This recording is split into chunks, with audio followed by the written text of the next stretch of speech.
Hello everybody, thanks for allowing me to present this presentation in this format. My name is Isar Godeau and I am here also with some colleagues and friends from the University of Puerto Rico, and my co-author Yarimar is here with me also, as well as my father and my sister and my mother, so I'm very happy that we could sort out this arrangement.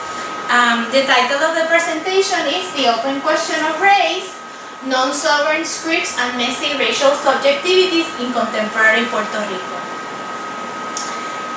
In Puerto Rico, the population census question looks like this. It is the same format that is used in the United States, but translated into Spanish. Since its introduction, great controversy has ensued over the fact that the great majority of Puerto Ricans, that is 80% in 2000 and 76% in 2010, identified as white only. Okay? How, you might think, how is this possible in a Caribbean island? And you see that very few people shows more than one race. So the majority was white. And so what are the implications of these results also for anti-racist activism and the documentation of racial inequalities? Scholars explain that this tendency is caused by the expansion of the definition of whiteness, which is in turn stimulated by people's awareness of the privilege conferred to the notion of whiteness and the desire to distance themselves from the stigma associated to a black identity. This trend is not exclusive to Puerto Rico. In the Dominican Republic, in Cuba, in the Hispanic Caribbean, this expanded, more flexible notion of whiteness can encompass people with a wide array of phenotypic features that in the United States might not be classified as white, but that in the Hispanic Caribbean and Latin America might be classified as white. Now this of course points to the socially constructed nature of race as a category that is not biologically determined, but that is subject to change and historical variability, and that can change from place to place, across time and places. In contrast to the United States, where the one-drop rule considers any person with African ancestry to be black, the system of race classification in the Hispanic Caribbean is often based on the opposite premise, that black identity is in fact diluted through mixture. And so mixture actually increases the number of people who can identify as white, or at least as not black. So mixture is un dispositivo, a strategy to get away from blackness in the Hispanic Caribbean and Latin America. So this is called also sometimes blanqueamiento. So for example, you see this as one man explained in a study that was conducted shortly after the 2000 census. He said that we are all white in my home. We are not black, pure purple blacks, but rather very mixed. Okay? So although initially uncertain about the question of race in the census, he ended up reporting himself and all his family members as white because there were no other better alternatives for him. And so he described himself as brown, using the term trigueño, but not as black because he believed only very, very dark people who were, as he said, pure purple black would truly classify as black, right? So it is highly probable that the reason why so many Puerto Ricans, 80%, 76%, choose the category of white in the population census is because they are relying on this elastic, expanded notion of whiteness and a very narrow definition conception of blackness. Besides taking into account the effects of this conceptual reduction of and distancing from blackness, right? Because you make the white category very elastic and flexible, but you make blackness very narrow and pure. So besides taking that into consideration, we should also consider the effects of the U.S. Census itself as an instrument of colonial rule that is ill-suited for Puerto Rico. Because the population census in Puerto Rico uses the same racial categories that are used in the continental U.S., currently Puerto Ricans must indicate whether they are of Hispanic, Latino, or Spanish origin, and then decide whether they're Mexican, Puerto Rican, Cuban, etc. So most of them put yes, Puerto Rican. And then they have to answer what is their race and decide whether they're white, black, African American, American Indian, or Alaskan Native, Asian Indian, etc. Now, these racial categories have been exceedingly criticized for being inappropriate for the Puerto Rican context, where multiple racial terms denoting racial mixture exist.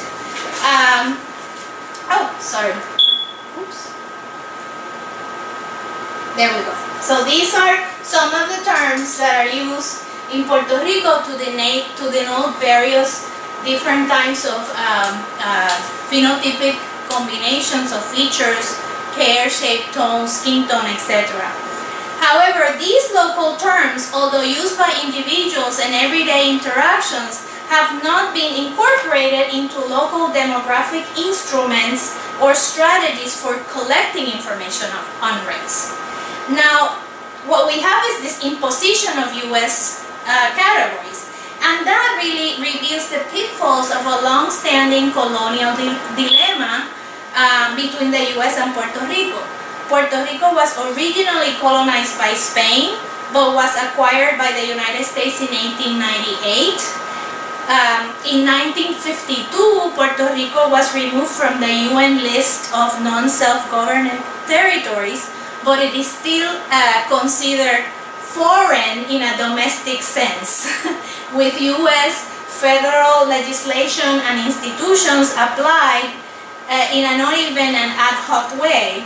And so although elected government officials in Puerto Rico have authority over some internal affairs, citizenship, currency, defense, external relations, communications, the postal service, social security, and the population census all fall within the jurisdiction of the U.S. federal government.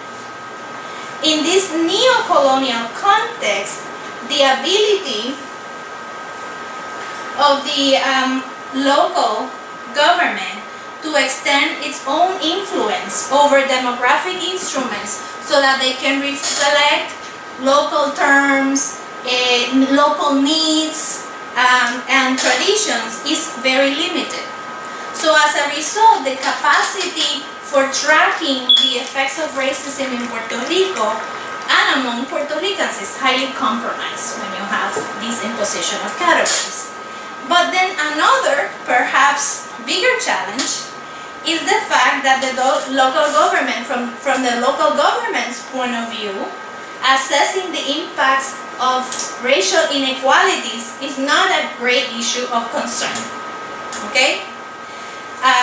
As in other parts of Afro-Latin America, Puerto Ricans are often represented as a harmonious blend of Spanish, indigenous, and African heritages, and charges against racism are often dismissed with the contention that there can be no racial discrimination when you have a population that is so mixed and diverse.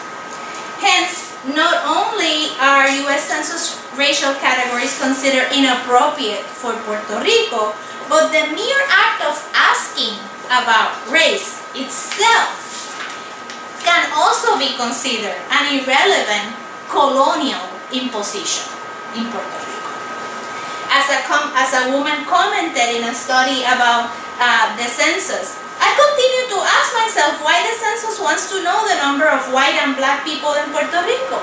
Here we do not need to know whether we are white or black or tan or Indian in order to receive help.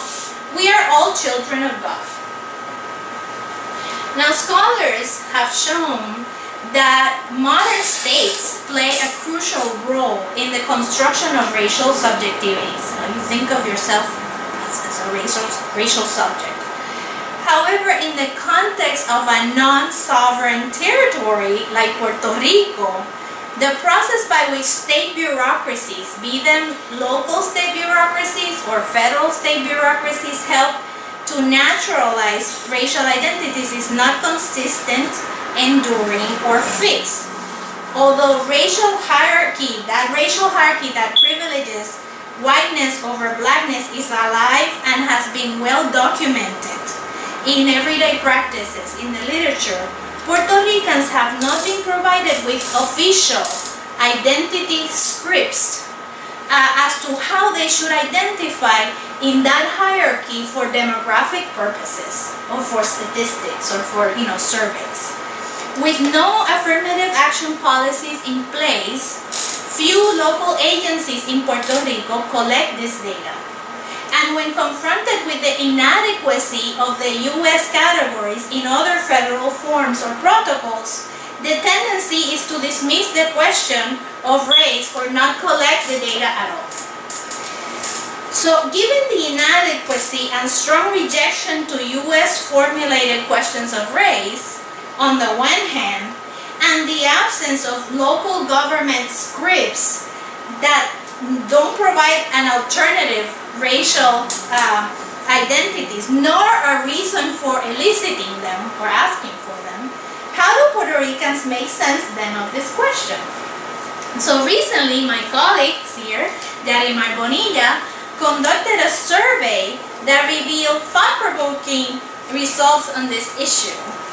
The survey asked 1,155 participants in 9 different towns across Puerto Rico a series of questions about the political and the economic situation in the island. So we have a survey we have a very robust sample. Respondents in the survey were also asked their racial identity, but in an open format with no predetermined categories. Just, what is your racial identity? Plain and simple. Now, as expected, responses to this question were quite varied, plugged with nonverbal gesturing, interesting, terms that were very creative and very hard to classify. Okay, but as we scrutinized all 1,055 responses and looked at them, we saw interesting patterns emerging out of the data. And so in the interest of time, I'm going to briefly comment on 3 major trends that we saw. Overall, participants in this survey used 2 main schemas of racial identification. One that was primarily based on the definition of race as color or phenotype, blanco, negro, trigueño, and 42% of participants define race that way. Okay? Now, the other schema was based on the definition of race as an ethnicity or nationality. Puertorriqueño, Latino, Hispano, okay? And 40% define race that way, okay? People sometimes combine both schemas, saying the race was, for example, white Puerto Rican, okay? Which made our task of categorization quite difficult because these were not quite very, straightforward definitions or distinctions. Still, we were surprised to find that over a third of the people interviewed provided ethnic or pan-ethnic terms such as Hispanic, Latino, Hispano or Latino, even though the interviews were conducted in Puerto Rico, where this identity is likely presumed. So instead of using local terms such as trigueño, moreno, jabao, blanco to differentiate themselves from other Puerto Ricans around them, right? These respondents use the U.S., not Puerto Rico, as their broader point of reference for identifying themselves racially. Okay? The trend might have to do with the fact that 46% of all the people in the interview had lived in the U.S., and many of them, 78%, had lived for 3 years or more. Many of them were bilingual and had family, in the U.S. However, there's a recent study by a sociologist named Wendy Roth, and she found that Puerto Ricans and Dominicans adopted a similar ethnic understanding of race, regardless of their migration experience to the U.S. So even if they have never migrated, they still identify as Latino, Hispano, Puerto Riqueño. Roth argues the salience of the schema is partly due to processes of racialization in the U.S., but also to the fact that the notion of race as an ethnicity existed in Latin America previously, like in la raza latinoamericana o la raza cósmica o la puertorriqueño como una raza. She also speculates that the reason why so many Puerto Ricans use ethnic labels in her study might have to do with the fact that they were responding to her, she was a U.S. researcher doing an American study, right? But our results show that this response is not necessarily provoked by an external interviewer, because our survey was administered by Puerto Rican students, all in Spanish in Puerto Rico, okay? So that was one interesting finding.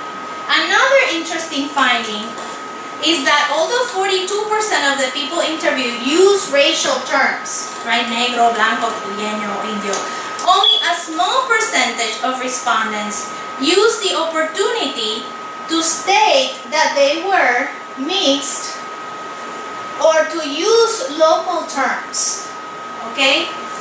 In fact, only 105 people, which is less than 9% of the whole, total of people who were interviewed, use that kind of local terminology or emphasize mixture. Rather, people overwhelmingly responded by providing some variant of white or black. Okay?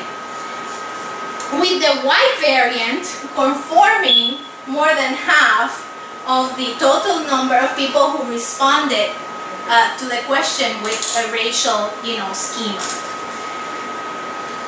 And the word variant here is significant because almost half of those who said they were white qualified their identity in ways that seem to distinguish their whiteness from Anglo or U.S. American whiteness. So some of the most recurrent examples were, for example, blanca hispana, latina blanca, blanca puertorriqueña, right?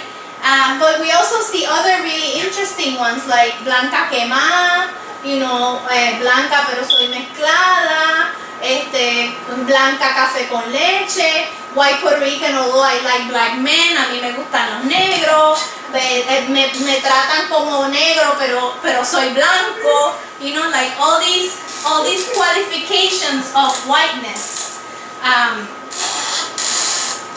So in making such qualification, respondents often hesitated, suggesting an awareness that this identity should not be confused with what is considered American or gringo whiteness in the U.S., which is conceived as pure and unaccepting of mixture, especially with blacks. Interestingly, some of the people who chose to describe themselves as black also qualify their responses, but much less frequently. So while almost half of whites felt they needed to clarify their identity, only 25% of those who describe themselves as negro said they felt they needed to, add these other things, these other adjectives to the word negro. For the most part, most people just said negro. A third key finding in this survey was people's tendency to hesitate, stutter, demonstrate confusion, or simply resist the question of race altogether. In fact, few people in the survey answered the question without hesitation. And 18% of those interviewed refused to answer the question as asked. Some of them said they did not know the answer, or they didn't, or asked to leave it blank, but most said things like, my race, no, I get along with everybody. I am peaceful. Todas, all of them. Cualquiera, any of them. I am normal like everybody else. We are all equal from the same book. I am human. This guy said, to them, we are black, an inferior race. Even if we are white or blonde, we are inferior to them, And other people said, global citizen. I'm not white, I'm not black. So they refused to engage with the question as it was asked. Following what could be characterized as a colorblind discourse of racial democracy, these respondents did not find any benefit in answering the question of race. Quite the contrary, they seem to interpret the question itself as being motivated by racism or informed by systems of governance. We suspect the U.S. system of governance that as one that racializes others and divides people into groups.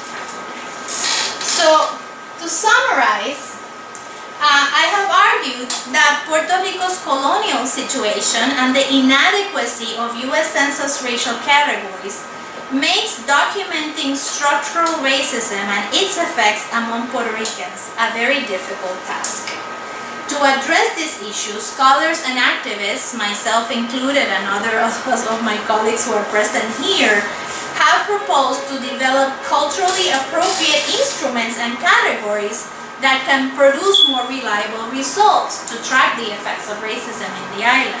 However, this study reveals that even when those U.S. federal categories are not in place, even when people are free to choose whatever racial identity they prefer, we still see the salient role of U.S. federal neo-colonial state categories in Puerto Rico and in the construction of racial subjectivities. Although varied and very wide-ranging, the most salient responses to the open question of race reveal non-sovereign scripts of racial identity that seem to privilege federal U.S. terminologies.